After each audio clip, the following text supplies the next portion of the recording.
¿Qué tal? Espero te encuentres bien. Quiero recordarte que Proyecto Lumen Gentium no es más que un medio de difusión de contenido cívico, cultural y religioso que busca coadyuvar al saneamiento del tejido social desde la perspectiva cristiana. Por lo tanto, no debe ni puede tomarse como imposición lo que se comente y o comparta en este video u otros que se generen para este canal. Basándonos en el artículo 6 y 7 de la Constitución Política de los Estados Unidos Mexicanos y en los tratados internacionales de los que los Estados Unidos Mexicanos es parte, iniciamos, esperando sea de tu agrado el contenido, no sin antes pedirte que antes de que emitas algún comentario en la caja de comentarios, escuches y observes bien este contenido audiovisual para que logres comprender la información que se te brinda. Dicho esto, comenzamos. Hoy México está de luto. Hoy México ya no soporta otro Teuchitlán. Desgraciadamente, somos un país fallido. Desgraciadamente, somos una sociedad fallida. Lo que pasó en Teuchitlán no es cosa menor. A ver, que en América, en el continente de las libertades, se esté hablando de un campo de exterminio, es algo que nos debe, en verdad se los digo, es algo que nos debe de atormentar. Es algo que nos debe de poner a pensar qué estamos haciendo como sociedad, qué estamos haciendo en lo individual y qué estamos haciendo como nación. Lo que pasó en Teuchitlán no es cosa menor. Lo que pasó en Teuchitlán es algo que nos debe de llamar toda la atención. Los mexicanos estamos cansados de vivir en un país en el que no se respeta la libertad de expresión, en el que no se respeta la paz, en el que no se respeta absolutamente nada, en el que la cultura de la vida y de la paz están pisoteadas. Estoy haciendo uso de mi derecho a la libertad de expresión y de mi derecho a la libertad de información, consagrados en el artículo 6 y 7 de la Constitución Política de los Estados Unidos Mexicanos. Este video que estoy haciendo y este video que estás escuchando no debe ni puede tomarse como que estoy en contra de cualquier individuo en específico. Es que como mexicano ya estoy cansado, así te lo digo, ya estoy cansado de vivir en un país en el que no puedes dormir tranquilo por el miedo a que se metan a tu casa a robar, por el miedo a que andes en la calle solo, con miedo a que te asalten. Ya estoy cansado de vivir en un país en el que no puedes tener tu propia empresa porque gente desconocida llega y te pone aranceles. Hablo de los que extorsionan a la gente. Estoy cansado de vivir en un país así, en donde un gobierno se victimiza, en donde un gobierno que tiene todo el aparato del Estado para contrarrestar al crimen organizado se victimiza. Estoy cansado de vivir en este país así.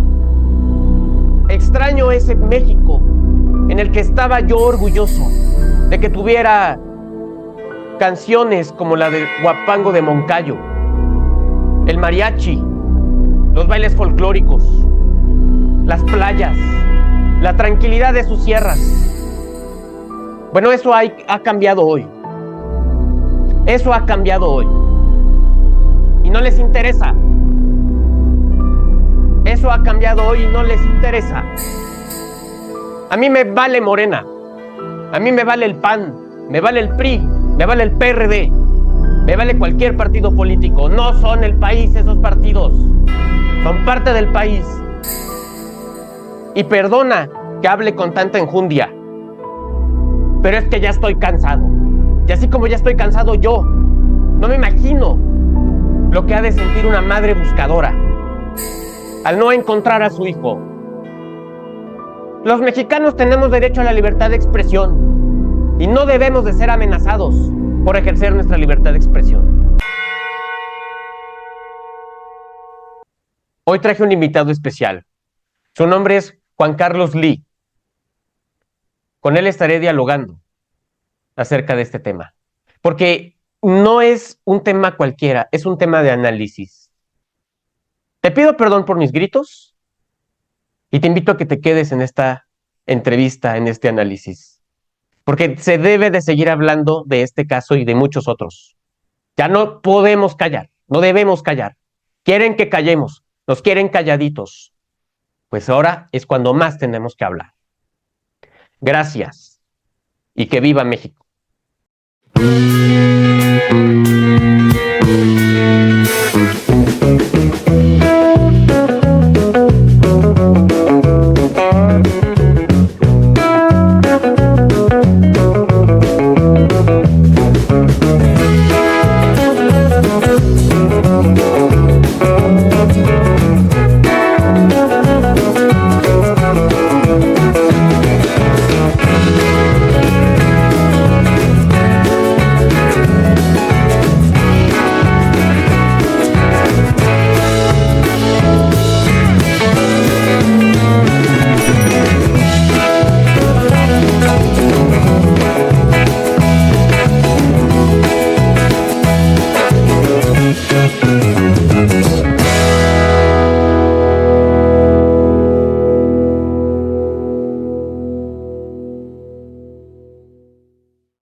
Hola, ¿qué tal? Espero te encuentres bien. Hoy México está de luto. Hoy México se encuentra despavorido.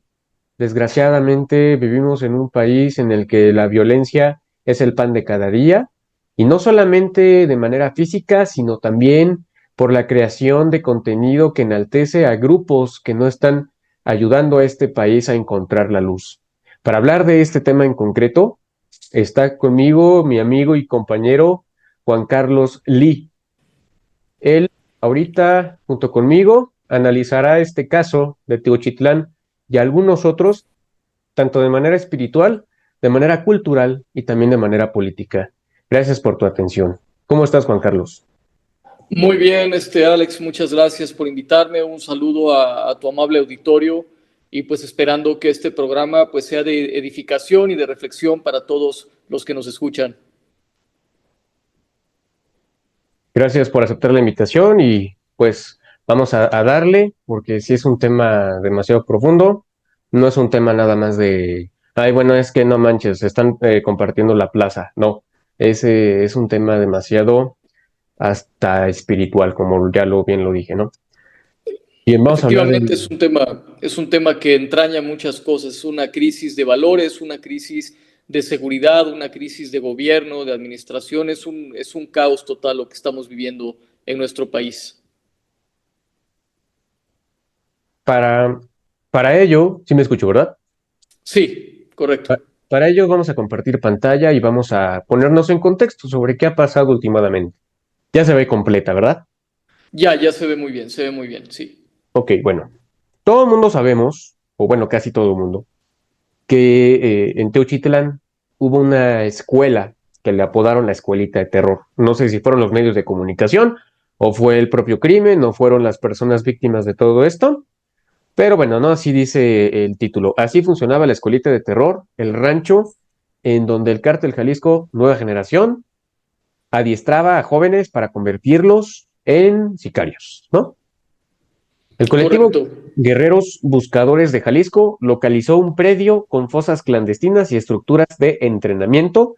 Este artículo lo elaboró Anayeli Tapia Sandoval, ¿no?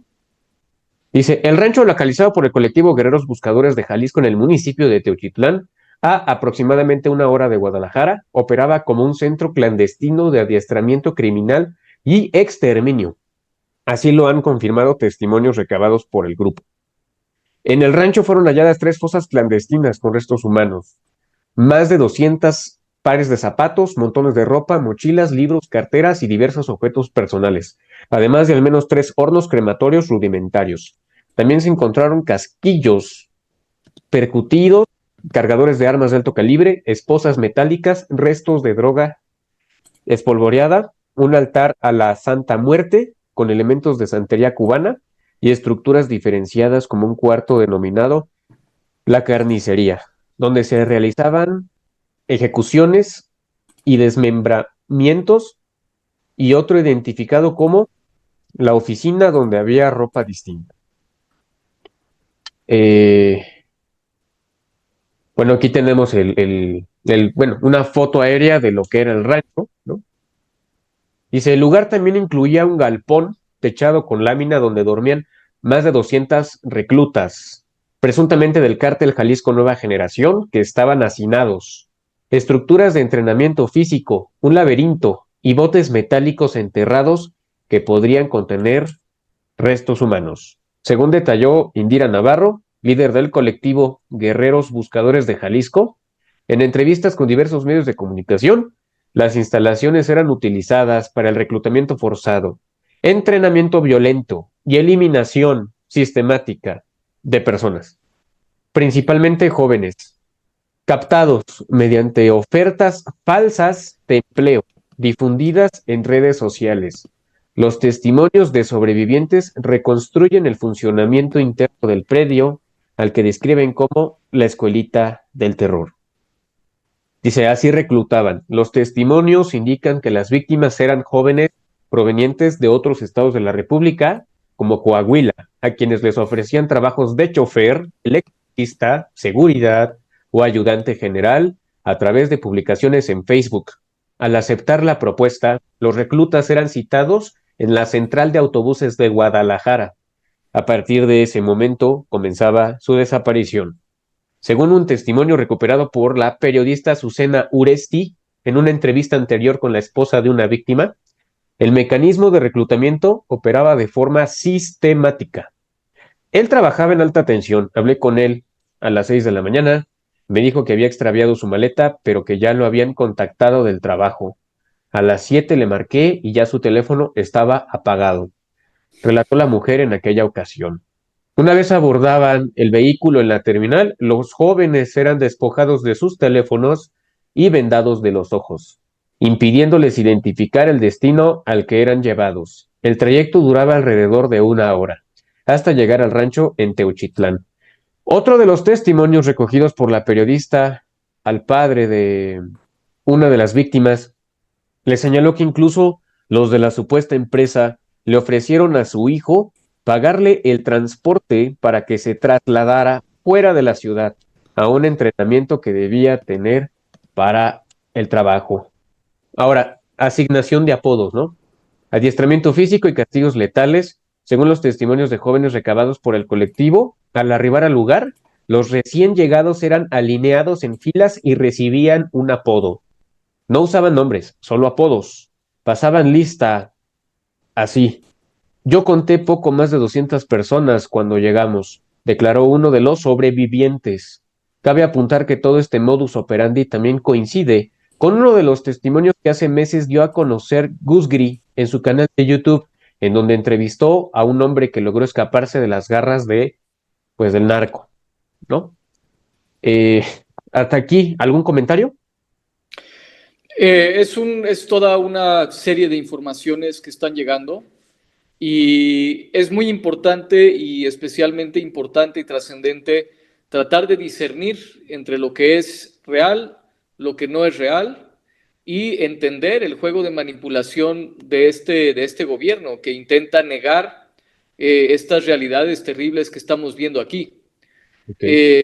Es importante en este caso evitar los microrrelatos. ¿Por qué? Porque los microrrelatos siempre se enfocan generalmente a hacer narraciones anónimas sobre sucesos desde un punto de vista personal, cuando lo que deberíamos de enfocarnos expresamente, y no tanto nosotros, sino los medios de comunicación, y lo que deberíamos de exigir a los medios, es que se enfoquen en los hechos trascendentes, que es lo que ha venido mencionando este colectivo de buscadores de Jalisco.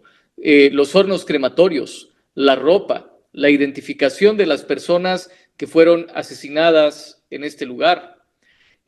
También se tiene que verificar, por ejemplo, porque hay toda una serie de récords y de informaciones en carreteras, autopistas, hay toda una gama de supuestas redes de seguridad que tienen los gobiernos, cámaras, etcétera. ¿Quiénes llegaban a ese rancho? ¿Qué afluencia de vehículos había? ¿Cuáles eran las vías de comunicación? Todo esto nos tiene que llevar a conocer la realidad y la verdad de lo que sucedió ahí, más que los microrrelatos. Y desgraciadamente aquí lo que debemos de señalar es que este gobierno simplemente está negando las cosas, está hablando de un montaje, está, digamos que por un lado la opoficción está tratando de desviar todo hacia los microrrelatos, hacia estas historias personales de que me escapé, de que no me escapé, mientras que el gobierno lo que está tratando de hacer es negarlo todo y presentarlo como un montaje. Entonces, si nos fijamos desde este punto de vista, tanto la opoficción como el gobierno se retroalimentan, es decir, cumplen el mismo propósito. Unos tratan de desviar la atención hacia cuestiones menos relevantes para que el otro pueda negar la veracidad de los hechos terribles que hay aquí. Y uno de estos hechos es que, bueno, la concentración de cenizas en estos lugares, como se han reportado en noticias también, pues hacen suponer y aseveran que hubo efectivamente cremación de restos humanos, la ropa de las personas que está ahí, que ha sido identificada. Es decir, hay que buscar la verdad desde el punto de vista de la realidad y de lo concreto, que es la vida de cientos o quizás miles de compatriotas que, sin deberla ni temerla, terminaron en manos de estos criminales. Ok, mira, por ejemplo, tú con respecto de lo que estás comentando, dentro de estos apodos, que bueno, aquí vemos una lista de lo que se filtró, ¿no? Por ejemplo, de lo que se alcanza a leer de todas estas letras bien feas, ¿no? Está Juchitán, Samuel, Mayo, Castillo, ¿no? Alcancé a leer por ahí Verruga, Aguacate, Rayas, Película. O sea, date cuenta cómo lo van deshumanizando a la gente antes de acabar con su vida. No te llamas, o sea, no te llamas tú Juan, no me llamo yo Alejandro, ¿no? Sino me llamo Basura, ¿no? O sea, desde ahí. Es la práctica del crimen precisamente es una despersonalización y es una desespiritualización, como también se ve, me acuerdo que cuando yo era chico, yo veía las noticias y algunos documentales sobre lo que pasaba en Liberia y en Sierra Leona, ¿no? Cuando la guerra esa de los diamantes, donde veías a estas personas enardecidas, ¿no? Cometiendo atrocidades terribles, cortando brazos, piernas a la gente, y yo lo veía como algo inimaginable para México, ¿no? Lo veíamos como algo totalmente fuera de la realidad. Decíamos, bueno, ¿qué tiene que pasar para que la gente descienda a este estado ni siquiera de animalización, sino de demonización? Y ahí precisamente en estos documentales se hablaba de cómo a estos niños soldados en Liberia precisamente se les hacía presenciar actos brutales de crueldad. Para desensibilizarlos se les quitaba también su identidad, se les daban apodos, se les ponían máscaras, se les hacía participar de ritos que no tienen realmente ningún fin religioso, ¿no? Sino son más bien ritos sangrientos que tienen un fin psicológico, precisamente de despersonalizar, desensibilizar y transformar la psique de la persona. Sí, sí, sí, sí. Vas transformando la psique para poder cumplir con el fin, la verdad. Mira, dice, los testimonios revelan que el sistema impuesto por los operadores del rancho incluye prácticas de anulación de la identidad individual, ¿no? Lo que ya veníamos hablando, la pérdida del nombre, ¿no? Pérdida del nombre, la uniformidad forzada, la eliminación de objetos personales y el aislamiento funcionaban como mecanismos de control psicológico. Indira Navarro cuenta que la dinámica interna consistía en una primera fase de entrenamiento físico externo en condiciones de hacinamiento y precariedad. Dormían todos en un galpón techado con lámina donde colocaban una lona sobre el suelo. Dormíamos como taquitos, como cucharita. Éramos más de 200 y solo había una cobija para 10, relataron los sobrevivientes a la líder del colectivo. La rutina diaria incluía ejercicios con llantas de automóvil, pasos de pecho tierra bajo alambres de púas a 30 centímetros del suelo y simulaciones de combate. Las fallas durante las prácticas se castigaban con la muerte. Si alguien cometía un error, lo mataban ahí mismo. Algunos no soportaban el entrenamiento, se caían, se quejaban y también los mataban, declaró Navarro en entrevista con Manuel Peregrino y Miriam Moreno. Los sobrevivientes contaron que, además de los ejercicios físicos, eran obligados a participar en prácticas con armas de gocha. Las jornadas se extendían todo el día. Aunque se les proporcionaba alimento y agua, el dinero que presuntamente ganaban era descontado para cubrir supuestos gastos de comida o lavado de ropa. La ropa ya no era tuya, era de todos. Dormíamos en el piso sobre una lona, señalaron. Algunos describieron también que eran asignados a diferentes zonas del predio según su avance. En una estructura techada como domo metálico, dormían los nuevos reclutas, mientras que las áreas de entrenamiento estaban distribuidas alrededor, ¿no? Los sobrevivientes relataron que había mujeres reclutadas, aunque en menor cantidad. También eran sometidas al entrenamiento inicial, pero muy pocas sobrevivían. Una parte del entrenamiento consistía en un recorrido por un laberinto que podían ver una vez con los ojos descubiertos y después debían memorizarlo para cruzarlo vendados. Otra sección, llamada la carnicería, era temida por todos. Ahí se ejecutaba y desmembraba a quienes no superaban las pruebas. Los cadáveres eran incinerados en hornos rudimentarios construidos con piedras y ladrillos, elaborados por los propios reclutas. Hacíamos una cama de piedra, echábamos gasolina y quemaban los cuerpos ahí. El horno se usaba varias veces antes de taparlo, relataron. Según Navarro, los hornos eran fosas especiales con estructuras diseñadas para evitar ser detectadas, diferentes a los crematorios artesanales que han hallado en otras búsquedas. También hallaron objetos como ropa quemada, restos de drogas, cargadores, casquillos percutidos y esposas. Fíjate, en de todo lo que acabamos de leer, puedo yo también notar algo. Si tú te fijas, era como un régimen comunista. No existe la propiedad privada, obviamente. No te llamas como yo te diga, ¿no? Y algo que también hay que destacar es que nuevamente, ¿no? Las redes sociales le hacen la chamba a los mal llamados medios de comunicación oficiales. ¿Por qué? Porque en YouTube hay un canal que se llama Gusgri, como bien lo mencionan al inicio de la nota. Yo he visto 4 videos, perdón, de ese canal. Me quedo con la boca abierta de todo lo que el cuate le pregunta a las personas que han estado en estos grupos malditos, ¿no? Y todo lo que estas personas que él entrevista, pues contestan cada cosa que tú dices, no manches, con qué tranquilidad lo cuentas, ¿no?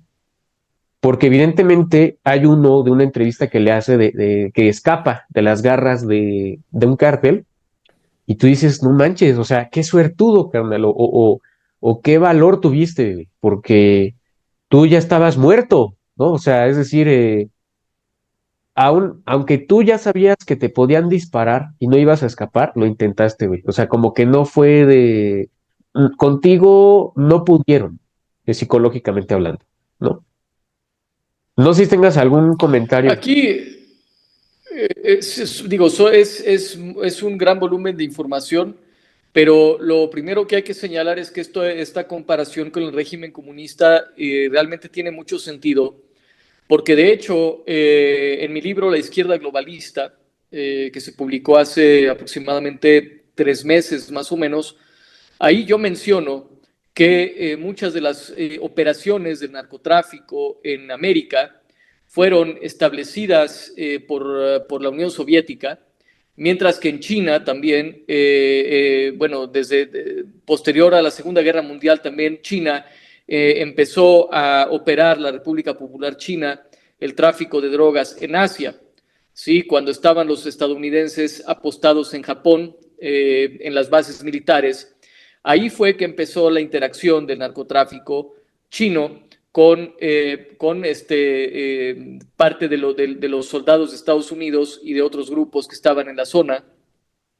En México también, precisamente esto, lo que es los intereses de la Unión Soviética en su momento, a través del gobierno mexicano, obviamente, y de gente y de contactos aquí en México, empezaron también a utilizar la estrategia del narcotráfico precisamente como un medio para la subversión. Efectivamente, el hecho de que haya caído la Unión Soviética no quiere decir que el comunismo haya caído en lo más mínimo. Digo, la Unión Soviética simplemente fue un instrumento de una conspiración. Ese instrumento cumplió su propósito o no lo cumplió, lo desecharon, y ahora hay otros instrumentos mucho más eficaces. Efectivamente, hay un enlace entre estas cosas, y también, por ejemplo, en las guerras de África, que es lo que yo comentaba, también se presenta un fenómeno similar. Yo quiero recomendar aquí, además de mi libro, La izquierda globalista, otro libro que se llama La máscara de la anarquía, de Stephen Ellis. ¿Sí? Aquí habla de cómo diversos poderes mundiales operaron para destruir precisamente un país que es Liberia, ¿no? La destrucción de Liberia y sus religiones, la destrucción en la guerra civil africana, digamos, de esto está hablando, de cómo un país que estaba pues progresando, digamos, que estaba saliendo adelante, lo convirtieron en un estado fallido, en un lugar de anarquía, de violencia, sin precedentes, que es lo que están haciendo en nuestro país, y de cómo existe realmente una conspiración mundial para lograr estas cosas. También este método del crimen organizado ya estaba siendo mencionado desde 1998. Hay un libro también que se llama Todo lo que deberías saber sobre el crimen organizado en México, donde ya se mencionan muchas de estas cosas. Desgraciadamente, en su momento era muy difícil acceder a los libros, digamos, no había internet, no había comunicación, pero muchas de esas cosas ya se estaban efectivamente advirtiendo, y sobre todo también analizar cómo opera la criminalidad. La criminalidad no nada más opera de manera física, también opera de manera propagandística. Por ende, cada vez que escuchemos un relato en internet, un canal en YouTube y todo esto, hay que tratar de discernir, porque los diferentes grupos criminales van a tratar de manipular la opinión pública para dar a conocer una información y para precisamente desviar la atención hacia los asuntos menos relevantes. Yo aquí quiero también comentar esto de las ofertas de trabajo. La ramificación de esta situación es tan grande que los medios se concretan exclusivamente a hablar de reclutamiento y de castigos a supuestos reclutas. Sin embargo, deberíamos de contemplar toda clase de delitos en estos lugares, toda clase de delitos habidos y por haber, desde trata de personas. ¿Qué pasó con las muchachas que llegaron a caer ahí? Tráfico de órganos, es decir, es toda una gama de cuestiones de las que no se habla. O sea, la narrativa trata de orientar todo exclusivamente al tema de la escuelita de terror. Sin embargo, hay muchas más cosas ahí. Las falsas ofertas de empleo. Eso por principio de cuentas, nosotros en el Frente Nacionalista hemos estado luchando contra las falsas ofertas de empleo, manejando software, programas para tratar de bloquear esos anuncios. Quiero decirles que muchos de esos anuncios con falsas ofertas de empleo están siendo anunciados desde Venezuela. ¿Por qué se anuncian desde Venezuela? Porque allá la gente es gente que no tiene, que necesita dólares para vivir, es gente que no tiene idea de lo que están anunciando, y los que están arriba de ellos a lo mejor tampoco tienen idea de lo que están anunciando, porque digamos que simplemente es como una red pirámide, ¿no? Te dicen, ¿sabes qué? Consíguete 10 venezolanos para que tú operes tu esquema de anuncios en Facebook principalmente, en TikTok, etcétera, etcétera, para que reclutes personas. Entonces encontramos cantidad de anuncios que dicen, se solicita gente para empacar pañales o para empacar ropa desde casa. Entonces así empieza este grooming, donde primero son trabajitos que a lo mejor existen, a lo mejor no existen, y después terminan convirtiéndose en tragedias, y la gente, lo peor de todo, no sabe absolutamente nada, y no es posible encontrar dónde están, cómo operan estos grupos, o a dónde los mandan, o de qué manera operan, porque los que anuncian estas cosas se encuentran en Venezuela, se encuentran en otro país, Hay pruebas fehacientes de esto, no es un relato X, digamos, que es algo obvio y público, que quienes anuncian muchas falsas ofertas de empleo son perfiles que tienen su sede en Venezuela. No quiero decir que haya que Maduro y demás estén involucrados, no, simplemente quiero decir que la criminalidad busca evitar a toda costa que se conozca en dónde están las cosas. Entonces, mientras más internacionalizan y hacen anónimo el negocio, más difícil es dar con la verdad. Muy interesante tu análisis sobre de esto, porque ni yo sabía esto, Juan Carlos. Muy interesante, ¿no? Eh, Porque, como bien te comentaba, o sea, no se trata nada más del cuatro letras. Se trata de, pues, todos estos grupos que se dedican a esto. O sea, eh, hay algo que, bueno, hay un video, me voy a adelantar tantito para hablar de eso, pero después lo vamos a ver. Hay un video de un supuesto sicario, ¿no? Que dice que ellos tienen códigos, que no manchen, que cómo se van a dedicar a hacer esas cosas. Yo por dentro digo, nadie te llamó a que hicieras eso y muy seguramente ahorita estás subido en el blog del narco, carnal, porque nadie te mandó a hacer eso, ¿me entiendes? Yo he visto, he leído, he escuchado que cuando tú te metes en, en una situación que involucra este tipo de grupos con otros, eh, ni para bien ni para mal les caes, también te terminan eliminando, porque ¿quién te llamó a que te metieras? ¿Me entiendes? Entonces, mira, continuando con el artículo ya para que no me vaya yo aquí a explayar y vaya a decir algo que me pueda arrepentir, ¿no?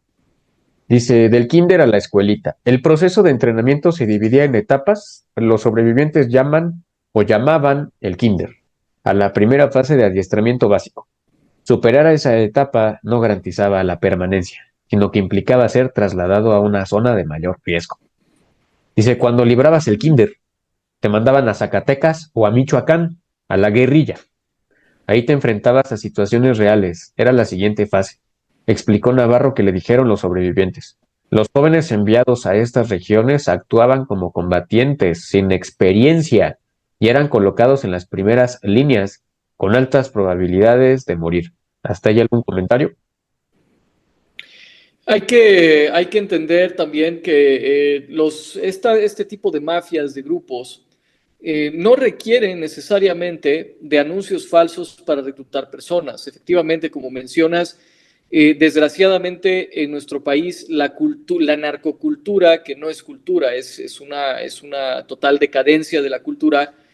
Este tipo de cosas están tan enquistadas en la mente de muchas comunidades a través de la música, a través de las series de televisión, que ya la gente desde que son pequeños tienen la idea de que quieren ser sicarios, de que quieren ser esto, quieren ser lo otro.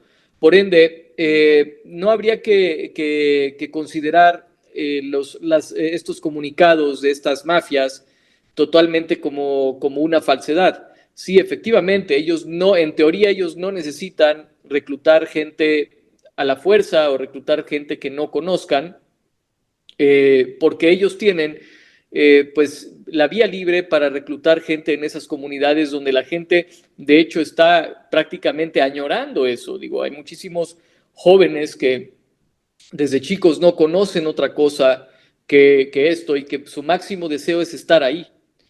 Entonces, aquí habría que ver, porque esto de reclutar gente a la fuerza, ellos dicen no sucede, pero sí sucede para otras cosas. ¿Por qué? Lo vemos también con el ejemplo del Tren de Aragua, que es un grupo delictivo venezolano, y con la Mara Salvatrucha en El Salvador. En El Salvador, por ejemplo, ahí hay un reclutamiento forzado de niños y jóvenes. Ahí es forzado, o había, antes de que entrara el presidente Bukele. Pero lo que es Honduras, Guatemala, todavía se ve esta situación. Entonces dice uno, bueno, ¿qué hay de verdad y qué no hay de verdad en eso? Bueno, lo que pasa es que a veces estos centros de entrenamiento sirven precisamente para que estos combatientes forzados o combatientes ficticios, digamos, se conviertan en señuelos o en simples máquinas de práctica para los que sí son verdaderamente los sicarios de estos cárteles. De ahí el poco respeto que tienen hacia la vida humana, porque efectivamente la posibilidad de dañar, de matar, de torturar, está totalmente disponible, porque esta gente recluta a la gente que no sabe con el fin de precisamente poder disponer de ellos como si fueran muñecos de gocha, efectivamente. Es una verdadera tragedia lo que estamos viviendo. Y lo peor de todo es que no hay ningún tipo de control o regulación de este tipo de ofertas. Simplemente en Facebook, por ejemplo, estas ofertas incluso de empleo falsas son patrocinadas, o sea, están pagados esos anuncios, y por más que tú los reportas con Facebook, Facebook no hace absolutamente nada.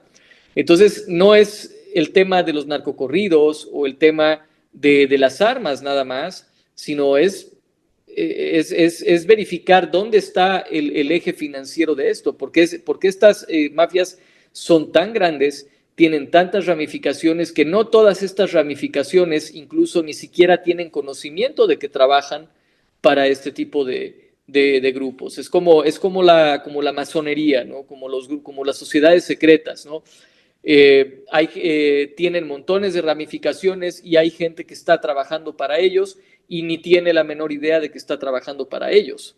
Entonces hay gente a lo mejor que tienen alguna empresita, ¿no? Que yo estoy reclutando, que yo estoy haciendo, que yo estoy, no sé, ofreciendo empacar cositas y demás, cuando lo único que estás haciendo por medio de eso es inadvertidamente trabajar para un grupo delictivo.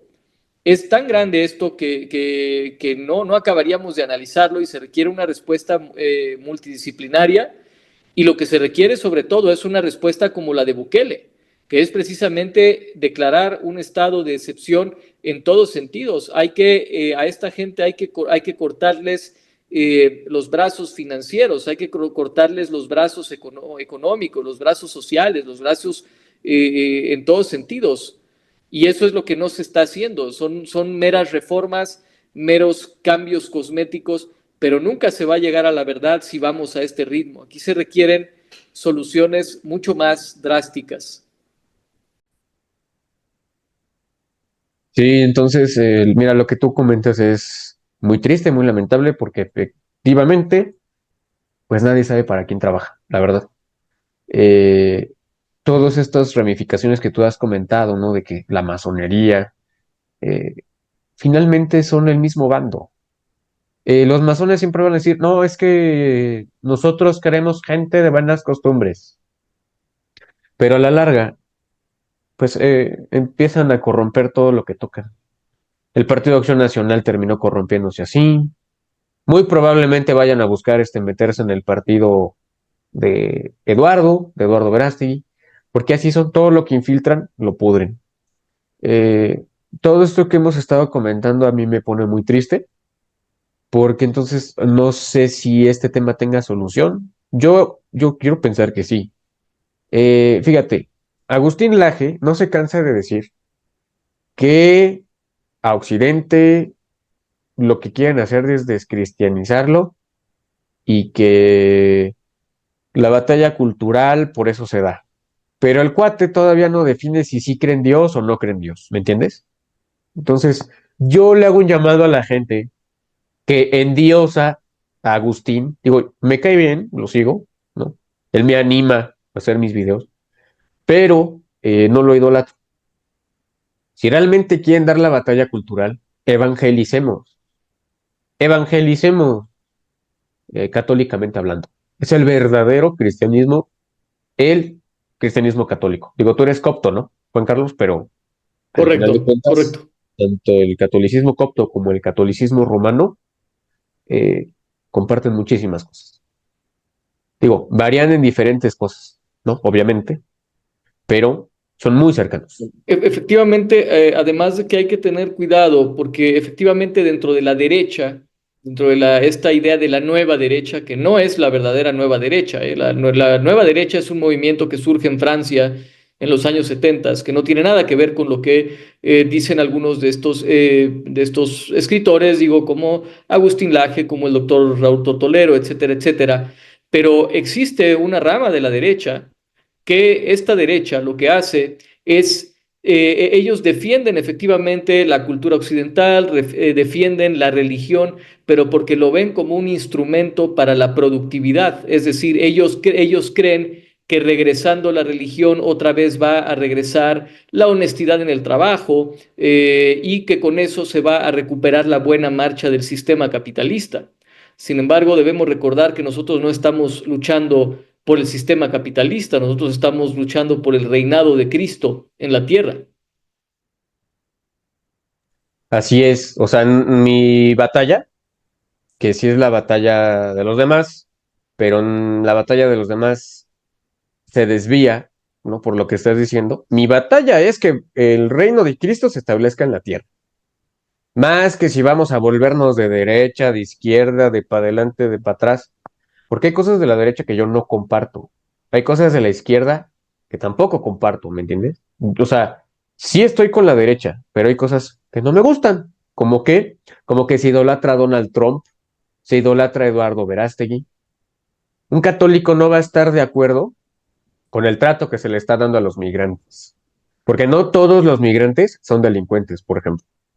No estamos a lo mejor a favor de que violen la frontera, de que invadan, ¿no? Porque digo, legalmente, pues es eso. Pero hay gente que se dice católica y ni siquiera es capaz de ofrecerles agua a los migrantes. Se expresan muy mal de ellos en redes sociales, ¿no? Entonces, mi lucha Eh, es la evangelización. Por eso este canal se llama Proyecto Lumen Gentium, porque vamos a hablar de las cosas desde una perspectiva cívica, cultural y religiosa, pero no de manera ni trasnochada, ni hipócrita, ni falsamente cristera. Aquí vamos a hablar las cosas como son, y pues si no le gusta a alguien, es libre de decir que no le gusta, pero no por eso yo voy a cambiar lo que estoy haciendo, la verdad. Efectivamente, eso es verdad, hay que ser congruentes, hay que respetar que el hecho de que hay luchas que se hacen desde diversas vertientes. Digamos, no podemos, a lo mejor digo, podemos ver que en estos colectivos de buscadores, por ejemplo, sí, efectivamente hay grupos que tienen agendas que pues son anticristianas abiertamente, agendas feministas y demás.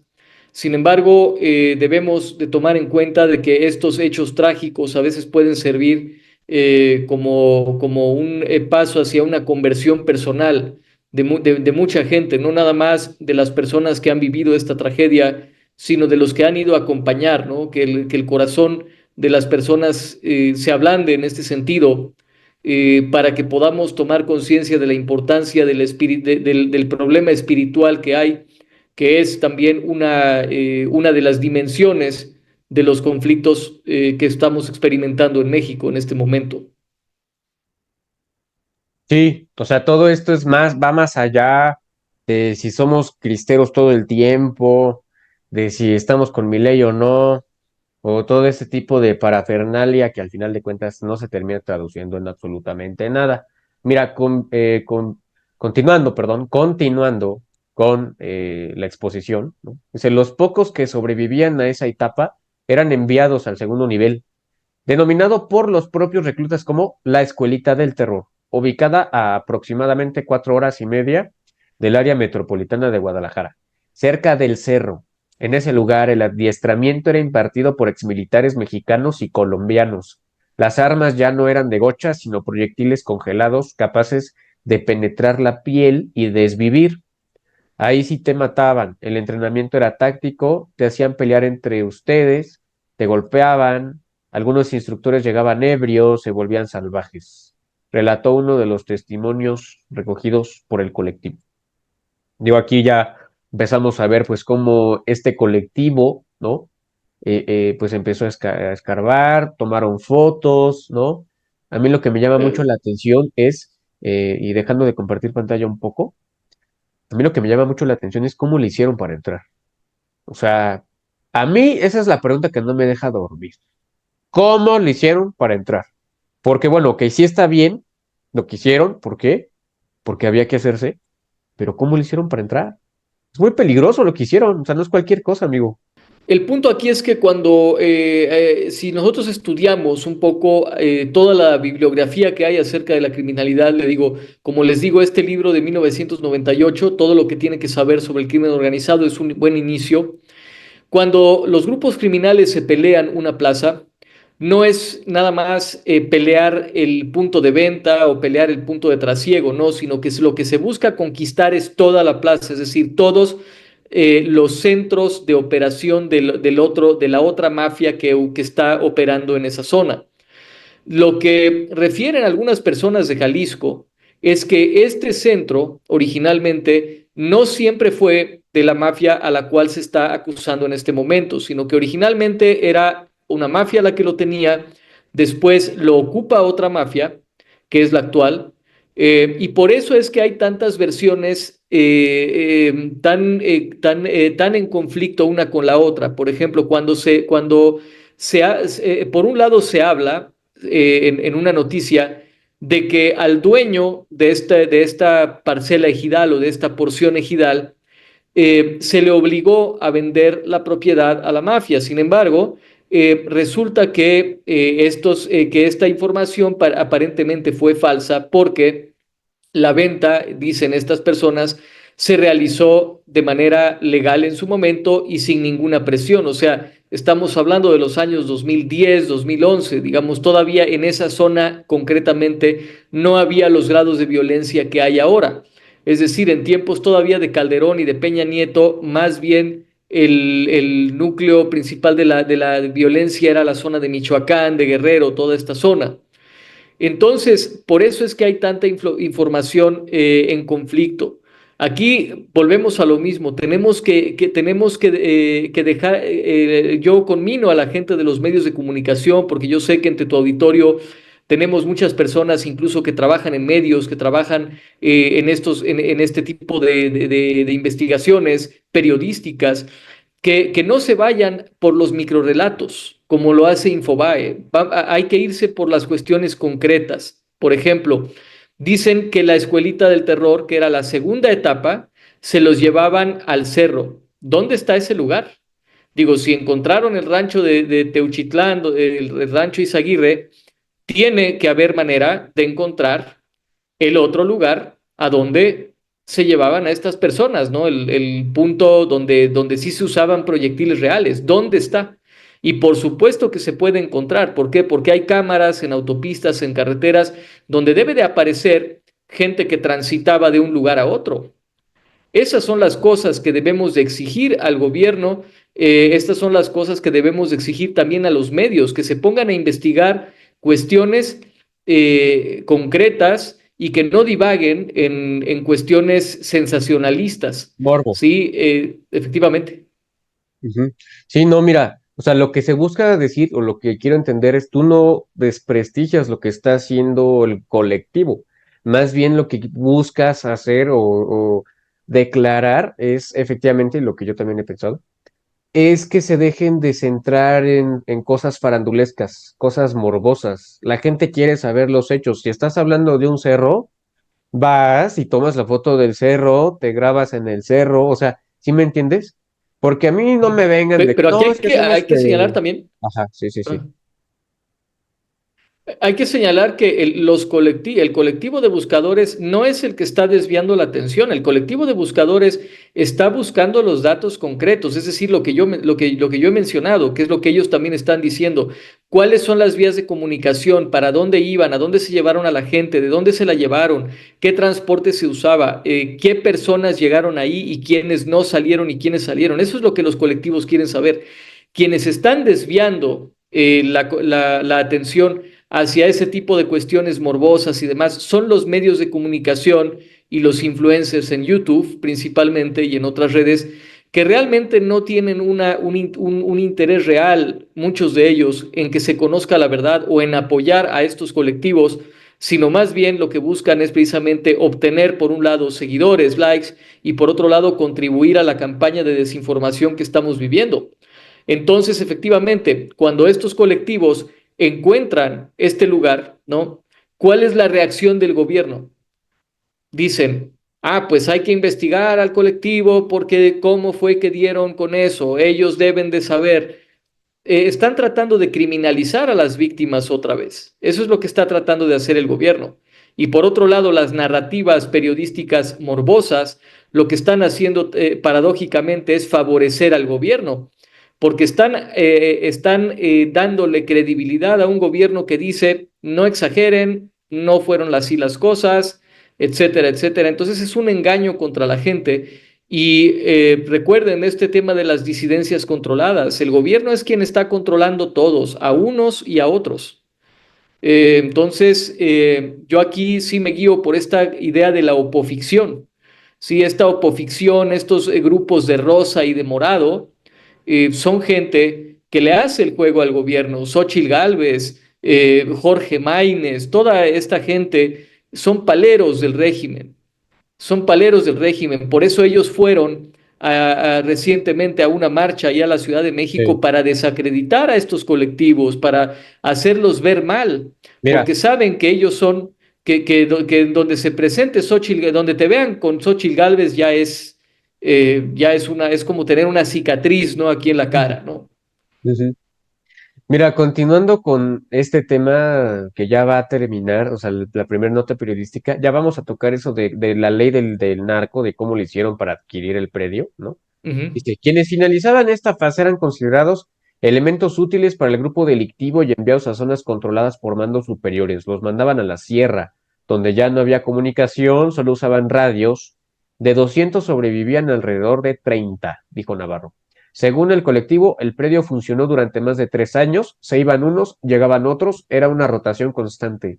La cantidad de personas calcinadas es incalculable, afirmó Navarro.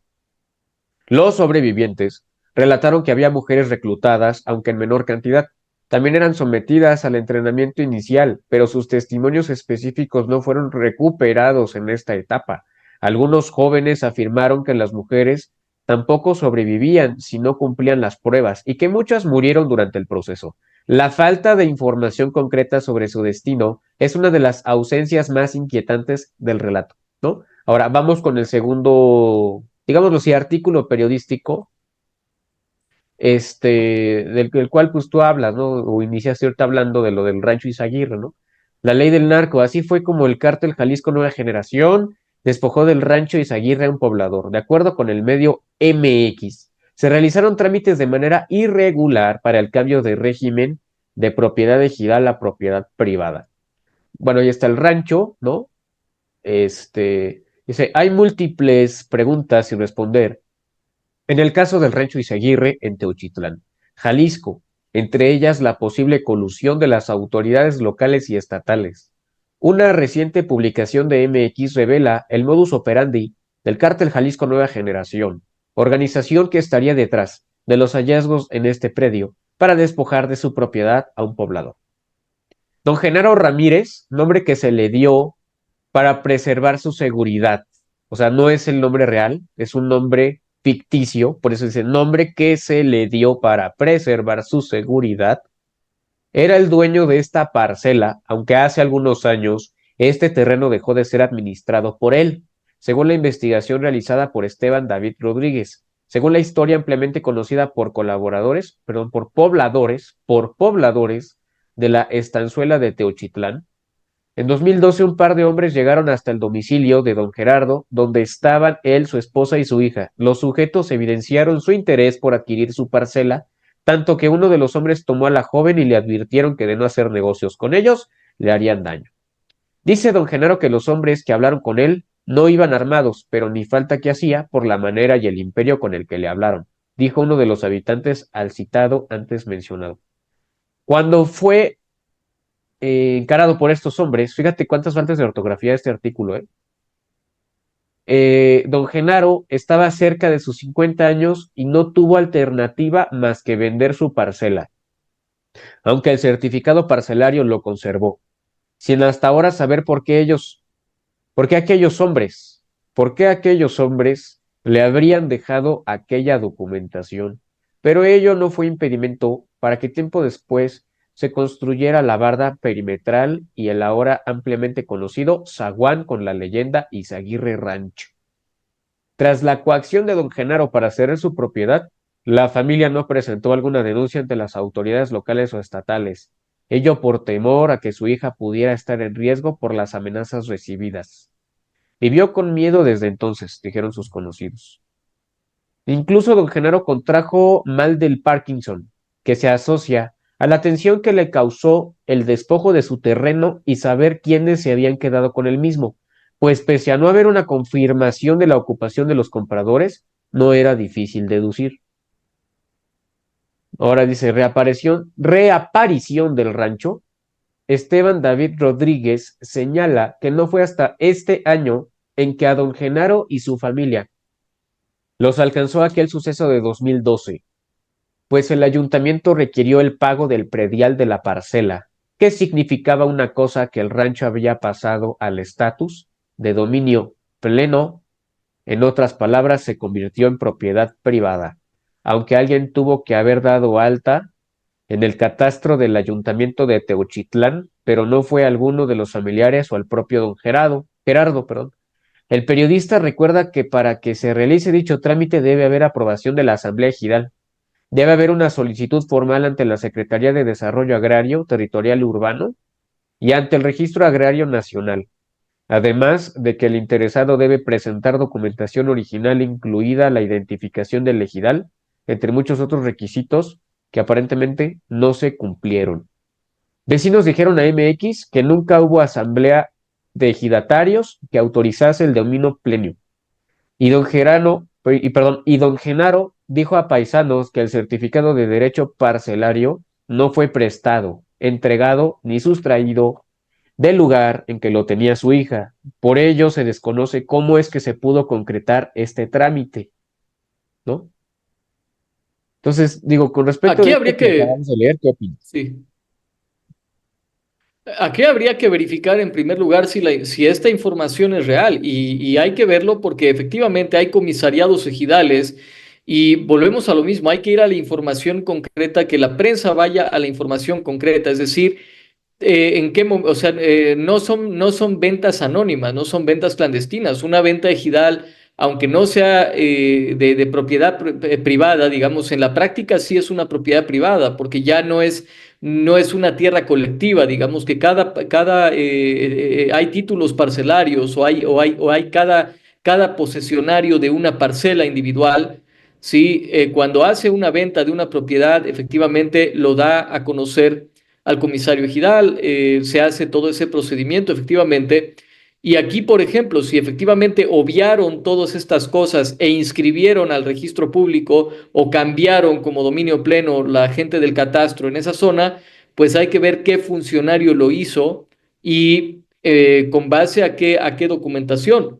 Porque también, por ejemplo, aquí hay más información, ¿no? Lo que decíamos de este mismo medio Infobae, por ejemplo, aquí se supone que el dueño original del predio lo que está diciendo es que esta información no es verídica, puesto que, por ejemplo, las hijas del expropietario tenían 35, 31 y 27 años, es decir, que no había ninguna muchacha joven. Dice que una hectárea fue vendida a una señora, ¿no? Declara una de las hijas del expropietario. ¿Qué es lo que pasa aquí o cómo podemos conciliar todas las versiones que hay al respecto? Lo podemos conciliar porque dentro de todos estos terrenos ejidales y demás existe una especie de limbo jurídico en muchas cosas, ¿no? Por ejemplo, hay ventas irregulares, ¿no? Que se hacen ventas irregulares donde yo te vendo con un papel y ya, ¿no? Todavía no ha llegado, digamos, una modernización plena del sistema jurídico en cuestión de tierras, en regularización de tenencia de la tierra. Entonces hay muchas ventas irregulares, clandestinas. Entonces por ahí se puede conciliar una y otra versión. Sin embargo, volvemos a lo mismo. Hay que ver desde qué momento empezó a usarse este lugar como centro delictivo. Lo que sí, y que es una prueba fehaciente y que es un hecho incontestable, es que antes del 2012 no había actividad criminal conocida en este lugar. Y esto obviamente desmonta la narrativa del gobierno que dicen que es culpa de Felipe Calderón, por ejemplo, ¿no? Obviamente no tiene nada que ver el sexenio de Felipe Calderón porque esto fue en el 2012, es decir, hay que ver qué pasaba antes del 2012 y qué pasa ahora, que es lo que la gente de Jalisco refieren, que este lugar sí tenía ya un pasado un tanto cuestionable desde antes. Mira, en 2012, ¿no? pues inició el sexenio del licenciado Enrique Peña Nieto. ¿Por qué le digo licenciado Enrique Peña Nieto? Pues porque así le decía Andrés Manuel López Obrador. Acuérdate cuando fue lo de la revocación de mandato y le empezaron a preguntar que se iba a meter a la cárcel a Peña Nieto. ¿Y cuál fue su respuesta? No, a ver, lo que haya pasado con el licenciado Enrique Peña Nieto hay que seguirlo investigando porque hay cosas que no están muy claras, que no sé qué, o sea, nada más hizo menso el cabecita de algodón, ¿no?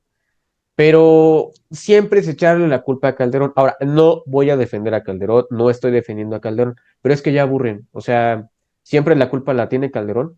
Entonces, mejor que venga y que arregle su desmadre, digo, con todo el perdón de la palabra, que venga él a gobernar otra vez, que arregle su desmadre, porque estos cuates, por los cuales votaron, supuestamente, este, pues no pueden, no saben, no quieren, ya no sé.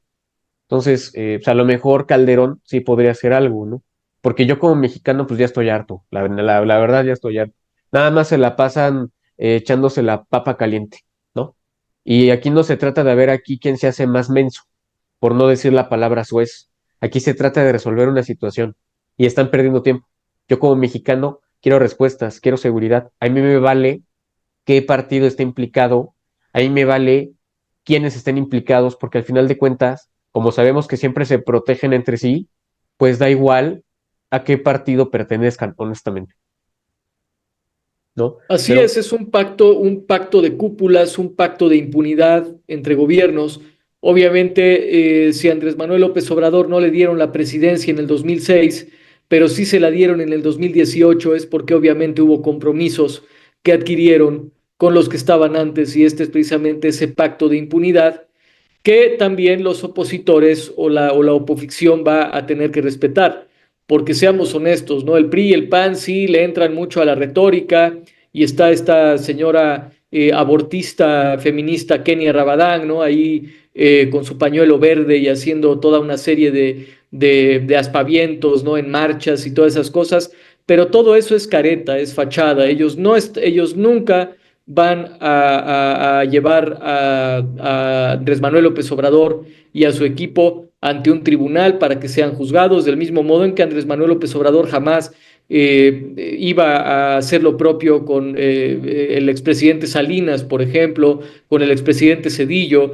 Ya no hablemos ni siquiera de cuestiones como el tema del narco o de las muertes o de las torturas, sino vayamos a cuestiones que a lo mejor al propio López Obrador le podrían haber interesado, como es la venta de ferrocarriles nacionales, todo este cochupo que hubo con los concesionarios de las carreteras para desmantelar nuestra industria ferrocarrilera, que fue un compromiso adquirido por Cedillo en tiempos de Bill Clinton y demás, que yo también menciono ahí en mi libro La izquierda globalista, y menciono esta situación, y que Andrés Manuel López Obrador, que dice yo defiendo la soberanía, yo quiero que esto no vuelva a suceder, pues simplemente se hizo de la vista gorda y no hubo ningún tipo de censura ni investigación ante la traición de Cedillo y de toda esta gente que estaba antes.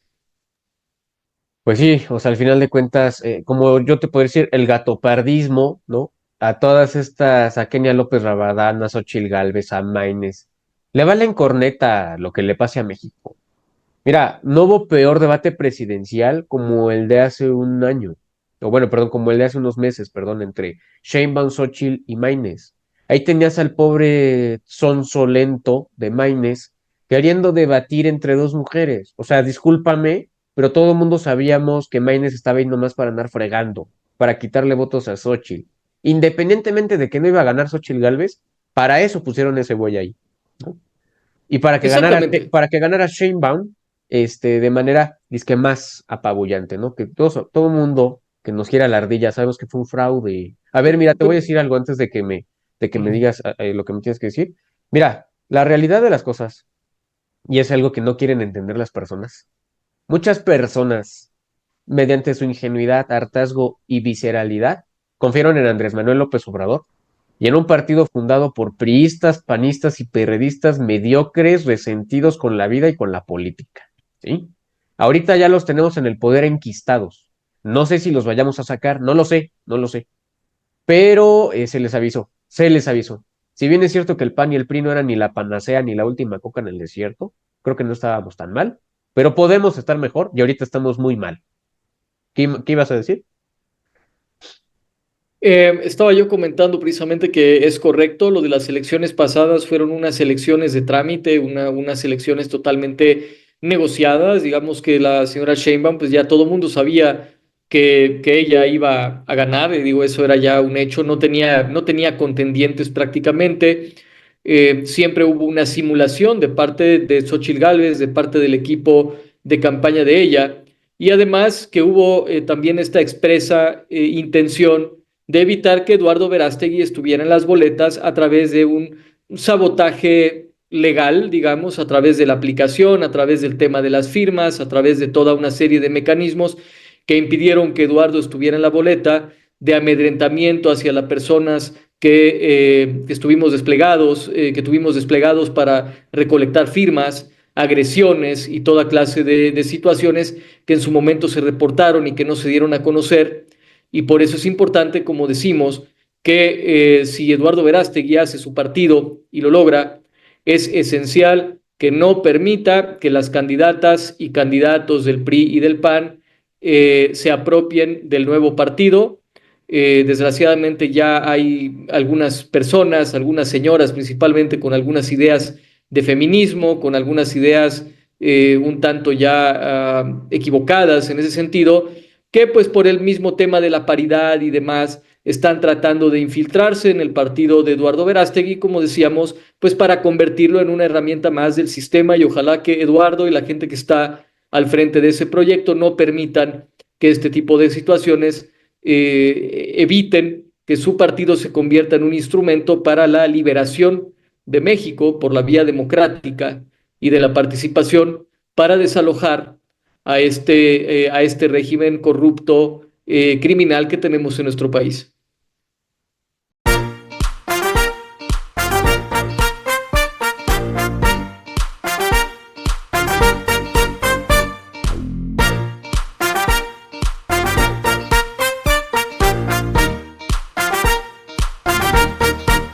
Bueno, entonces digo, comentando y pues ya regresando un poquito más al tema, que digo, todo tiene que ver, ¿no? Pues mira, aquí está un tuit de Ceci Flores, que es una de las madres buscadoras, mira. Dice, cuando nos desaparecen a un hijo, ¿no? ¿Sí me veo? Sí, sí se ve. Cuando nos desaparecen a un hijo, el sueño se esfuma de nuestras vidas. Estos lugares nos roban cualquier rastro de paz que quede en nosotras, imaginando que ese pudo ser el destino de nuestros hijos. Al final solo queda tomarnos de las manos y rezar para que nadie más se encuentre con ese destino, ¿no? Ahora dice, un tuit de Antonio Nieto, dice, así recluta el cártel Jalisco Nueva Generación para llevar a miles de jóvenes a campos de adiestramiento como el de Teochitlán. Todo comienza con una invitación a un grupo de WhatsApp, te demuestran que es real. Mandan por ti donde quiera que estés. Esta fue mi experiencia, abro hilo. Dice reclutamiento, ¿no? Pues ahí vemos, ¿no? Este grupo es para personas que quieran trabajar en el cártel Jalisco Nueva Generación para Puerto Vallarta con viáticos pagados, ¿no? O sea, fíjate, no son sutiles, o sea, literal. Este grupo es para personas que quieran trabajar para el cártel, ¿no? Efectivamente, efectivamente, sin embargo, hay que tomar en cuenta que sí, como habíamos mencionado, hay muchísima gente que sí quiere entrar, pero también hay gente que fue reclutada de manera engañosa o a la fuerza. La cuestión es ver con qué propósito, porque ese tipo de gente rara vez es buena o útil para los fines de este tipo de grupos. Es decir, este tipo de grupos requieren, digo, para estar en este tipo de combates y demás, en la sierra y demás cuestiones, se requiere toda una serie de habilidades. Es decir, es como cualquier grupo armado, ¿no? Si mides menos de 1,80 de estatura, si tienes sobrepeso, si eres una persona a lo mejor con otro tipo de físico que no es el adecuado, no te van a contratar. Es lo mismo con este tipo de grupos.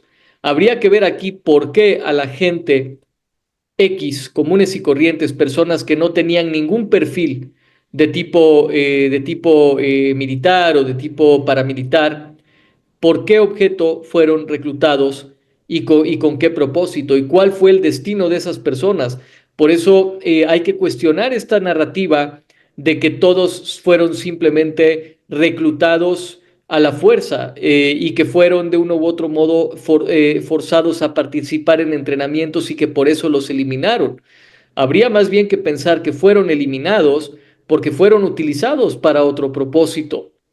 Eso es lo que habría que investigar y eso es lo que se tiene que buscar, conocer la verdad de por qué a estas personas, no a los que iban expresamente reclutados con ese propósito y que ya sabían a lo que iban, sino a la gente que fue engañada, por qué los llevaron ahí y por qué los desaparecieron y qué hicieron con ellos. Ok, mira, si te parece, vamos Ujú, a ver el hilo de este Antonio Nieto y ujú. ahorita tú me dices qué opinas, ¿no?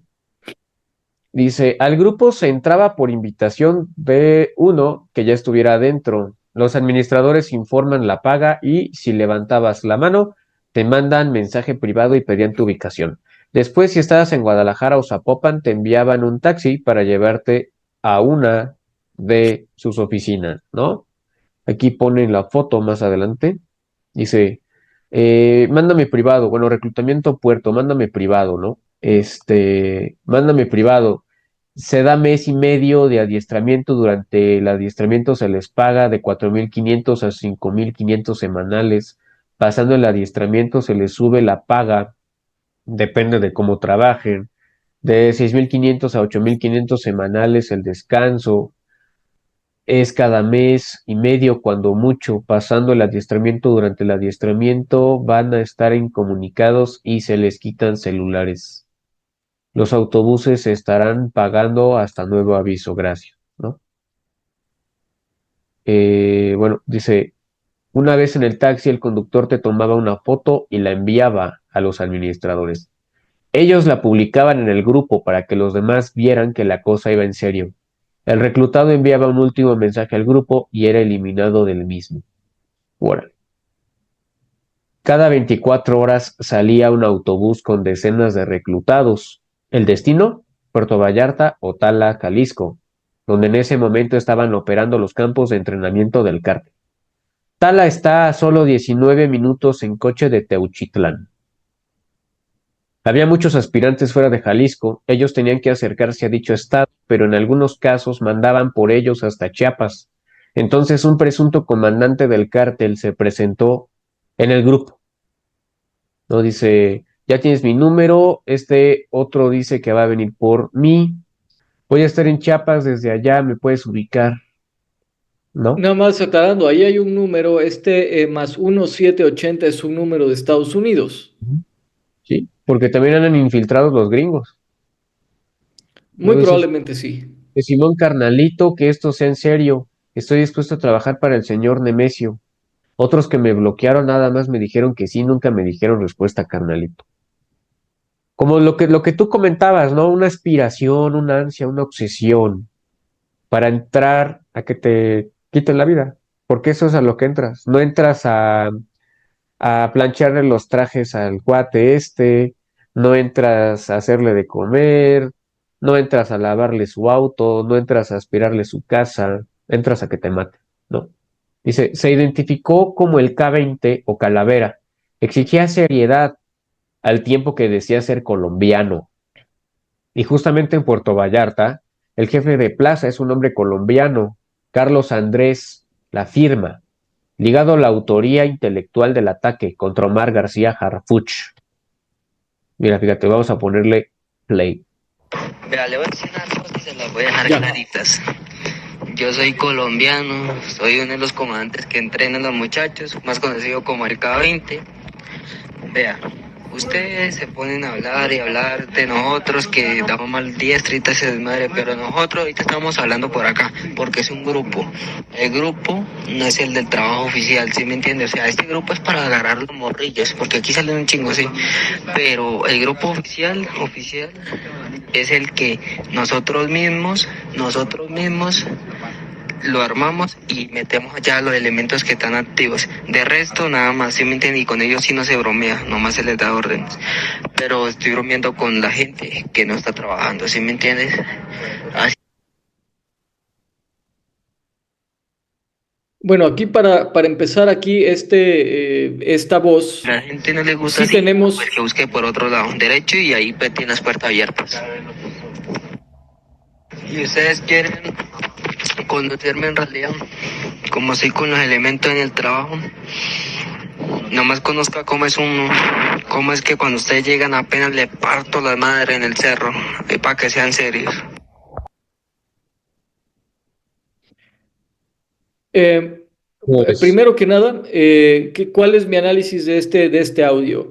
Es una persona que, al menos desde mi punto de vista, se hace pasar por colombiano, pero probablemente está fingiendo el acento, o es alguien que estuvo en Colombia, pero por ejemplo en Colombia no se usan palabras como morrillos, como partir madres. Por ejemplo, los colombianos además no aspiran la S.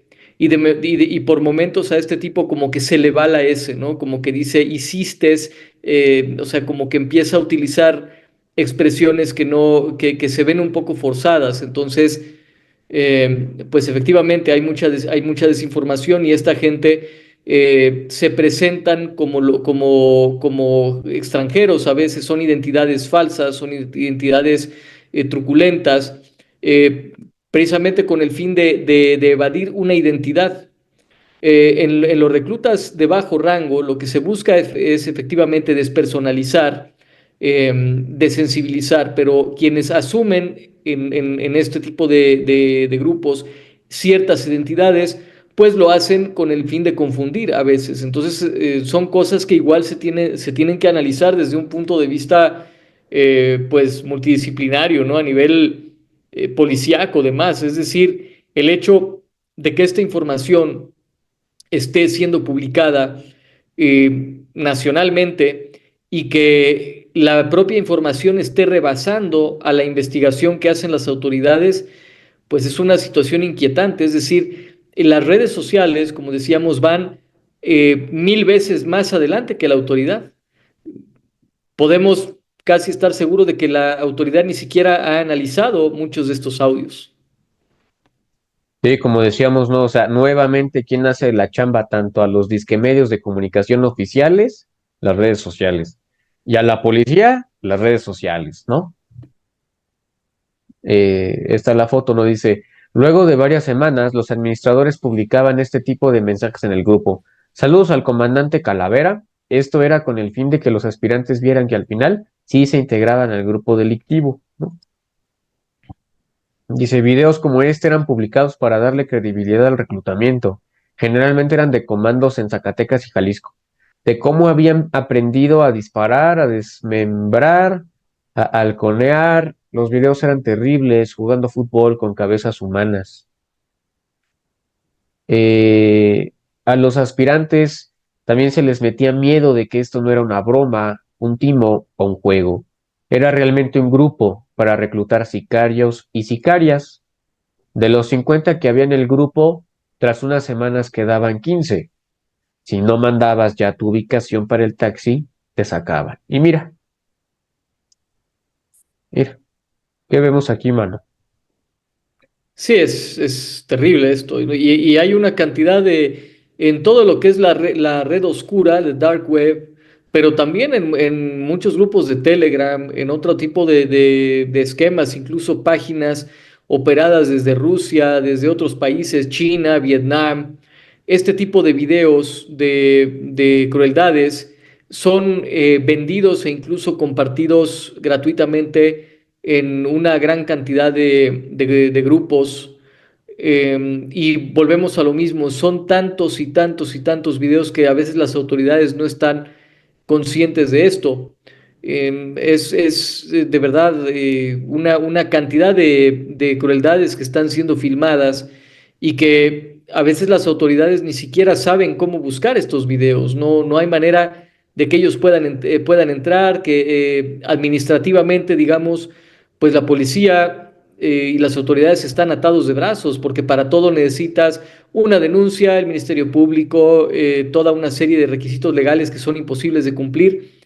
Y bueno, volvemos a este tema, ¿no? Este tema de las redes de reclutamiento de estos grupos, ¿no? ¿Cuál es el propósito real? de hacerlo tan público? Pues simple y llanamente, porque como habíamos dicho, la gente está tan desensibilizada, hay tan poca esperanza en la sociedad, en la juventud, hay una decepción generalizada con respecto a la vida, con respecto a todo, que pues prácticamente la única manera de esta gente sentirse vivos es muriendo en este tipo de cosas, es prácticamente vender tu alma al diablo prácticamente. Y mira, si tú te das cuenta y hacemos zoom a la conversación que tienen, ¿no? Dice, así terminan porque se mueren, porque no obedecen y se creen más, ya sabes qué, que el Ujú. comando, ¿no? Nuevamente vemos ahí, pues, el descabechado. Eh, Efectivamente. luego, dice, había aspirantes con mucha iniciativa que mandaban estos videos, incluso desde Puerto Rico. Yo estoy dispuesto a pasar todas las puedas que sean, dice. Yo estoy dispuesto a pasar todas las puedas que sean. ¿Quién sabe qué se refiere con puedas? ¿No? Han de ser pruebas, pero a lo mejor el corrector de ortografía se lo cambió ahí. Mira, ese es un video, tú me dices si se va escuchando. Un saludo a mis hermanos de la CJNG, Cartel Jalisco Nueva Generación. Aquí desde Puerto Rico me presento Violeta. Estoy buscando un trabajo, estamos ready para matar a alguien, no me importa. Estamos bien a los desafíos. Estoy dispuesto a irme a su grupo. Estoy dispuesto a hacer lo que sea. Que se joda. No vamos a matar a esos pendejos que tienen guerra con ustedes. Vamos a matar a todos esos cabrones que tengan guerra con ustedes. Mecho. Yo estoy dispuesto a dar mi vida por ti, si tú me das la oportunidad de pertenecer a tu grupo. Yo estoy al tanto y sé todas las pruebas que tengo que pasar y estoy dispuesto a pasarlas por ustedes. Eso es todo. Un saludo. Dice, en determinado momento y pese a todas las peripecias que podías hacer o decir, te eliminaban del grupo si no subías a ese taxi que te llevaría a la diestra. Al cabo de un tiempo, el grupo y sus subgrupos se desactivaron al indagar los números de los primeros invitados, ¿no? Hay que entender que todos estos grupos y estas cosas sirven también no nada más como medios de reclutamiento, sino como medios de propaganda, también para infundir terror, para infundir miedo, para infundir morbo en la población. Entonces, Sí. igual, no hay que irnos, no hay que creerles todo a estos grupos, sino más bien considerar que algunas de estas fotografías, incluso de gente que ya me incorporé, que no sé qué, podrían ser también un medio de propaganda o un gancho para atraer más gente. O sea, es como por ejemplo las empresas pirámides. Es el mismo esquema, pero en versión delictiva. Por ejemplo, en una empresa piramidal, de repente te pasan la historia de fulanito que entró a trabajar a esa empresa y se convirtió en el mejor vendedor. Y miren, yo entré con ustedes y ahora yo estoy aquí, yo entré igual que ustedes, aquí están mis fotos. Es decir, es una manera de hacer propaganda y publicidad a la actividad delictiva. O sea, por un lado están la cultura, la música, los medios de comunicación que difunden esta narcocultura y por otro lado están estos grupos que ayudan precisamente a la red propagandística de la criminalidad para enquistarse en la juventud y en los medios virtuales. Incluso se han detectado este tipo de grupos en los juegos, ¿no? En los lugares donde la gente juega en Internet, sobre todo adolescentes. Minecraft creo que era uno de estas estrategias, ¿no? Sí. Sí, entonces, Hasta jugando eh, FIFA, puedes sí, contactar. Ya todo esto es muy grande, es muy amplio. Yo llegué a jugar este FIFA en Xbox Live y me escribían estadounidenses, italianos, o sea, ya te puedes contactar con quien tú quieras gracias a las redes sociales, ¿no? Digo, eso es una arma de doble filo. Digo, yo lo utilizo para ujú. el bien, hay gente que lo utiliza para mal, ¿no? Dice Antonio Nieto, descubrí que usaban fotos y perfiles de Instagram de personas que existen pero no tienen nada Ahí que está ver. lo que decíamos. Algunos de ellos inclusive son influencers locales. Estos últimos sí podrían estar en la mira debido a lo que ha ocurrido en Culiacán con los asesinatos de los youtubers, ¿no? Luego también aquí él comenta, ¿no? Dice, así es el reclutamiento del CJNG. ¿Cuántos de esos jóvenes acabaron en el rancho Izaguirre de Teochitlán? En febrero de 2024 inició ese reclutamiento masivo. Les cuento más detalles en mi canal de YouTube. Bueno, pues, quien le interese saber más de esto, así ya de otra forma, pues váyalo a ver, ¿no? Nosotros estamos, Y hay que ver también, o sea, ¿por qué esta gente puede publicar esas cosas y tener un canal de YouTube que no les sin pase tener nada. miedo o sin tener, así, sin consecuencias? O sea, ¿quién los está apoyando para hacer esto? O sea, hay que pensar críticamente, como decíamos. Así es, así es. Sí, porque no es como de que, lo publico. Yo he visto que, por ejemplo, hubo un cuate en YouTube, bueno, un TikTok, que le mentó la madre al Mencho, ¿no? Digo, perdón por Ujú. la expresión, pero pues ya, ¿qué les digo, no? Y pues él pensaba que le iba a pasar algo, y el Mencho, pues hasta mandó a decir que, pues no, que pero que nada más ya que le baje, ¿no? Que porque, pues, está como loquito, ¿no? Y Claro, mira, eh, lo que hablábamos de Maines, amigo, voy a ujú. poner el video. Vamos a ver. Nada más, antes de, déjame, porque quiero quedar algo. Mientras esto estaba pasando, querida gente que ve el video, mientras esto estaba pasando, y esto se estaba dando a conocer, Maines, ¿no? Presidente Maines, ¿no? Andaba en Ucrania haciendo qué? Ahorita lo vamos a escuchar. Ahorita lo vamos a escuchar. Estamos llegando a Kiev, la capital de Ucrania.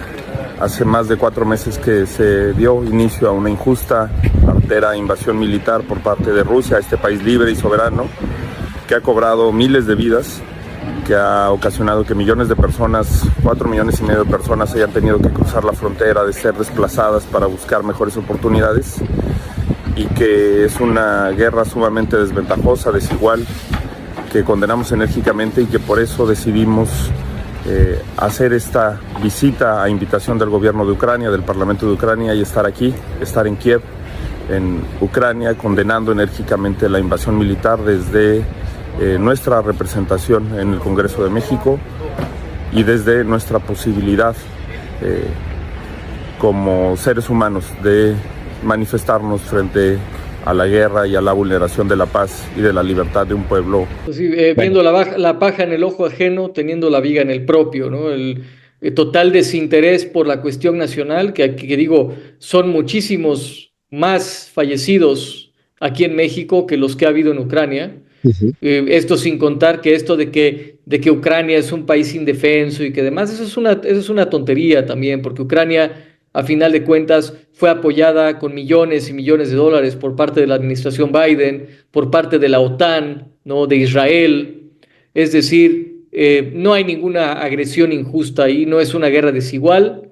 Y el señor Maínez, pues simplemente es ir a hacer teatro, ir a autopromoverse en estos lugares. Y no me extraña, ¿no? Simplemente veamos quiénes son los voceros de este grupo Movimiento Ciudadano. Estamos hablando de gente como Patricia Mercado, que es una de las más destacadas abortistas de México. Precisamente el señor Maínez se presentaba como el candidato del feminismo, ¿no? Digo, es de verdad execrable este individuo. Igual lo vemos también con los demás líderes de la opoficción, gente como Cecilia Soto, como Chertorivsky, ¿no? Que siempre tienen sus banderitas de Ucrania y demás.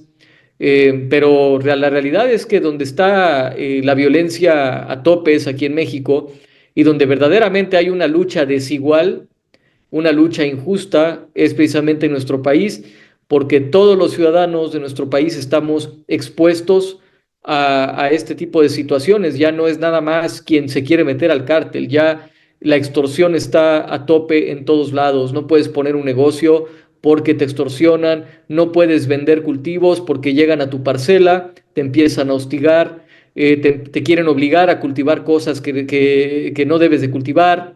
Es decir, lo estamos viendo en Guerrero, en Oaxaca, en Chiapas inclusive, ¿no? Con las fincas cafetaleras que estos grupos han ocupado y que todavía encima de todo hay gente que habla que el EZLN, ¿no? Ahora es el nuevo villano creado por López Obrador, ¿no? Que dicen, no, que el EZLN, ahora sí ellos son subversivos, ahora sí son malos, cuando realmente lo que está pasando en Chiapas no tiene absolutamente nada que ver con el EZLN. Lo que está pasando es que el crimen organizado se ha apropiado de zonas enteras, esto aunado también al tráfico de migrantes. Es un completo desastre en nuestro país. Ahora, o sea, a mí me indica todo esto porque, pues, mientras se estaba dando a conocer todo esto, y se dio a conocer, de hecho, este pobre payaso fue a manifestarse de, ay, no, Ucrania. Entonces, no, no, no, espérense. Vladimir Putin va a ver a Maines y en ese momento se va a acabar todo. Van a ver. Pobre y ridículo, en verdad. Pero no tarda este güey a salir a pedir el voto otra vez. No tarda este güey a querer ser algo más importante, porque ahorita es el presidente nacional de Movimiento Ciudadano, ¿no? Pero, por ejemplo, cuando fue el debate presidencial, Xochitl Gálvez, digo, yo no la apoyo, pero Xochitl Gálvez sí sacaba el tema de que, a ver, ¿y qué vamos a hacer con lo del narco y no sé qué? Y el cuate este se quedaba calladito. Pero como tú bien dices, ¿no? Era el político más feminista, ¿no? Te digo algo, la verdad es que ya nada más le faltaba salir del closet, güey, porque la verdad es que la forma en la que hablaba, en la forma en la que se expresa, pues es de un cuate de estilo arcoíris, digo, con todo respeto, ¿no? A mí no me engaña, la verdad, ¿no? Entonces, mira, Y vamos a... además, ¿sí? A qué grado de irracionalidad, de decadencia moral, intelectual, personal hemos llegado? Que precisamente un líder del PRI en Tamaulipas, un exgobernador, por haber dicho algo sobre la hermana de Cuauhtémoc Blanco, lo dieron de baja de su puesto en el PRI. ¿Sí? O sea, eso es lo único que les interesa es eso, el feminismo y toda esta narrativa sobre las mujeres. Es lo único que les interesa, es el único tema que interesa a Morena, que interesa a la A todo mundo. oposición, al PRI, al PAN, y la realidad de las cosas, que es esta tragedia y las ejecuciones y los secuestros y las desapariciones en nuestro país, eso no les importa, ¿no? Simple y llanamente, este señor también Noroña, ¿no? Por ejemplo, digo, cuando los 43 normalistas de Mira, Ayotzinapa, tengo una foto de digamos, él. ¿sí? Cuando los 43 normalistas de Ayotzinapa, vean nada más, ¿no? El escándalo que hacían cerrando calles, cerrando escuelas y demás. Y cuando estamos hablando de este tema de Teuchitlán, ahí sí ya es todo, eso no existió, no pasó nada, todo muy bien con López Obrador, todo muy bien con Claudia Sheinbaum, todo mundo calladito.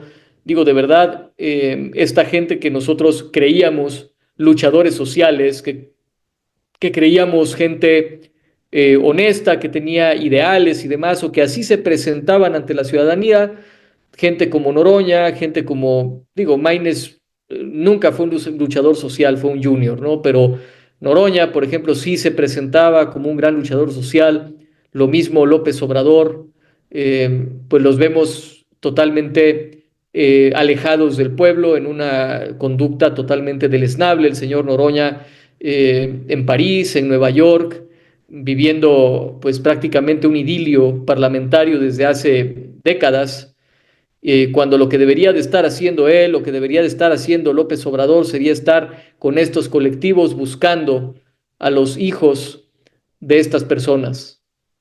Así es. Mira, por ejemplo, Borrego, tú sí lo has de conocer, es este José Daniel Borrego. Correcto. Dice, ¿qué le diría Noroña de hace unos años al Noroña de hoy?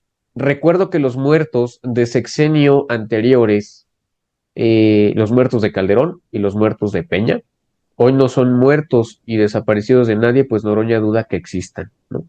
Yo no sé si tú entendiste lo que acabo de leer, a veces al Borrego le falla la escritura, pero pues sí, o sea, digo, este es un encabezado que genera también el Universal, ¿no?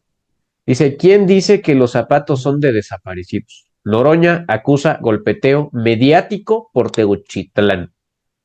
O sea, Pues es que es una... Carlos, a mí me parece demasiado reprobable, me da asco que sea más importante un pinche partido, digo, perdón por la expresión, sé que es un canal cívico, cultural y religioso, pero es que a quien no le da coraje, honestamente a quien no le da coraje, que este hipócrita que salió, lo que tú me comentas de lo de los 43 de Ayotzinapa, ahora porque hay que defender a un movimiento, ahora porque hay que defender a la presidenta con A, se atreva a decir es que eso no fue verdad, es que hay que dudar, porque qué tal que sembraron. O sea, que no se haga el que le abra la Virgen. Que por cierto, este menso, este sonso, una vez, ahora que fue lo del 12 de diciembre, una diputada se atrevió a decir en pleno Senado, ¿no? Que viva la Virgen de Guadalupe. Y este pelafustán, digo, todo el mundo sabemos que este güey es masón.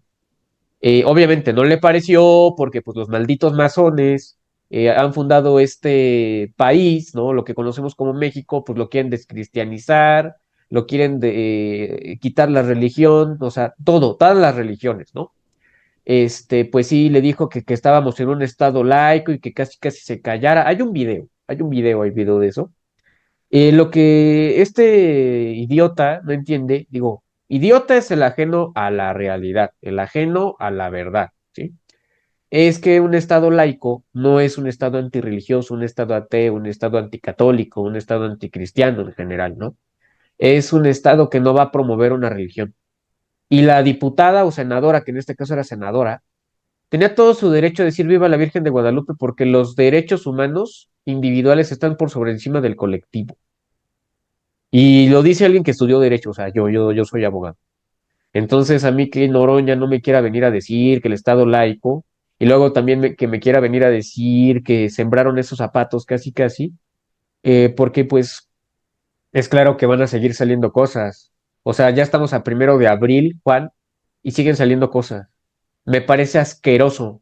Y si realmente fuéramos una sociedad completamente informada y completamente protectora de sus derechos, ahorita ya estaríamos, no sé si en una revolución o con paros nacionales, gente no pagando impuestos, gente no yendo a trabajar, gente no yendo a hacer sus actividades, porque esto ya es una verdadera estupidez, Juan. O sea, ya no Y manches. la gran tragedia es que no hay una oposición real, lo que hay es una opoficción. Vamos a poner otro ejemplo. El ejemplo es el de Cuauhtémoc Blanco, lo que estábamos comentando hace rato, ¿no? No hay todavía una acusación concreta, real, contra Cuauhtémoc Blanco, pero sí hay una sombra que pesa sobre el entorno del exgobernador, ¿no? Aquí en Morelos.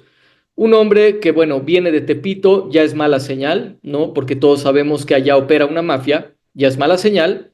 Segundo, todavía no hay, digamos que una prueba fehaciente o una acusación fehaciente contra Cuauhtémoc, no la hay, pero sí hay muchas sombras sobre la gente que trabajaba con él, donde se le asocia, por ejemplo, al homicidio de un organizador de una feria, por ejemplo, al círculo de gente que rodeaba al gobernador.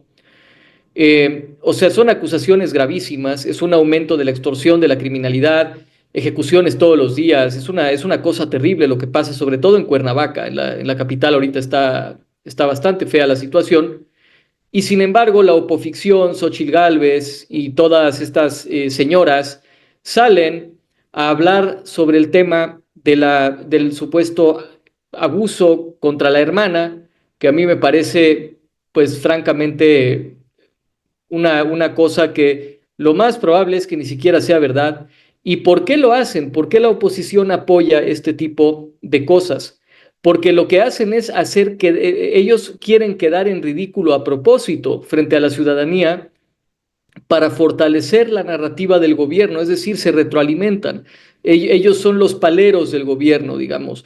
El gobierno queda bien ante la población por las actitudes absurdas, irracionales, tontas de la gente como Xóchitl Gálvez y demás, que hacen el ridículo prácticamente a propósito con el fin de reafirmar al gobierno de Morena en el poder, ¿no?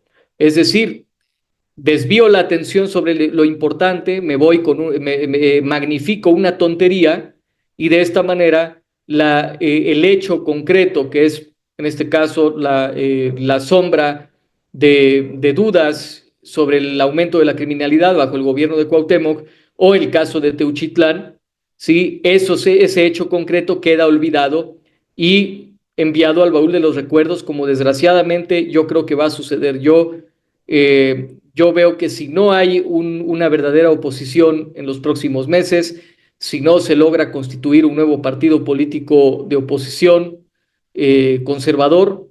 Yo lo que vaticino es que dentro de unos años este tema de Teuchitlán va a terminar en el baúl de los recuerdos, como pasó con los normalistas de Ayotzinapa, como pasó con el asesinato de Enrique Salinas de Gortari, el hermano de Salinas de Gortari, que fue por ahí del 2004, que en su momento nos dijeron que se iba a cimbrar el ambiente político nacional por los hallazgos que iban a encontrarse y a darse a conocer, y que al final terminó en un silencio absoluto. Desgraciadamente el régimen es un experto en fabricar baúles de recuerdos y a final de cuentas es el mismo régimen, son pactos entre logias, entre cúpulas de masones, y esto creo que es algo que desfavorece tremendamente los intereses del pueblo de México.